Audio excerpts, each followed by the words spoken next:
পড়লাম ট্রেন থেকে। এইটা হচ্ছে রাজবাড়ি, সেই মেন গেট। এই যে রাজবাড়ি, এটা মন্দিরের যে মেন পুরোহিত, বুঝতে পেরেছো, এইখানটায় থাকে। এই সেই রাজবাড়ি, এই যে সে আচার বিখ্যাত।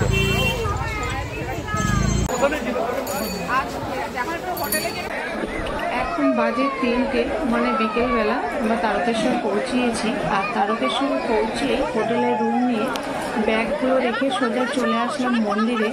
আর এই যে দুধ পুকুর, সোনাই আর বাবা স্নান করছে, ওদের হয়ে গেলে আমিও স্নান করবো, করে তারপরে মন্দিরে পুজো দেবো এখনই। এই যে বাবা পুরুষের পুকুর, এই পুকুরটার নাম ডুব মারো, ডুব মারো।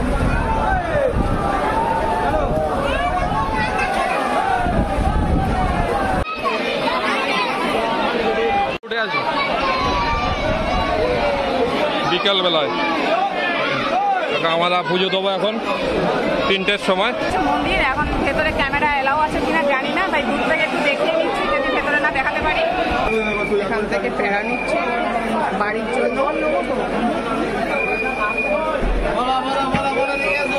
কি কিনেছো?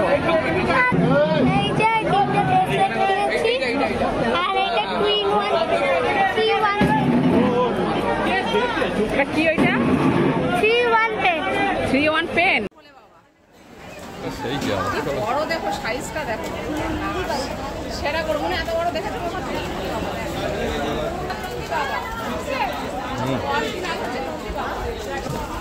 সন্ধ্যা হয়ে গেছে প্রায়, বৃষ্টি চলছে অনেকক্ষণ ধরে। দুধারে শুধু দোকান আর দোকান, আচার, বিভিন্ন ধরনের আচার। এখন সন্ধ্যেবেলায় আমরা একটু কেনাকাটা করতে বেরিয়েছি। কেমন দেখতে দেখি? 180 টাকা দাম, 200 টাকা দাম। আচ্ছা, 200 টাকাটা তুলে দেখি। এটা কত? এটা 120 টাকা দাম। এই দুটো হচ্ছে 200 টাকা করে দাম। গৌরাঙ্গ মিষ্টান্ন ভান্ডার। মিষ্টি নিয়ে নিলাম এখান থেকে। তরকারি কোয়ালিটি খুবই খারাপ, সেই জন্য মিষ্টি নেওয়া হলো রাতে রুটি খাওয়ার জন্য। এই দোকানটা খুঁজে পাচ্ছিলাম না তখন। এই দোকান বহুত আগে এসেছিলাম, আর এই আসলাম। অর্ধেক মিষ্টি নেই, তবু নিয়ে নিয়েছি কিছু।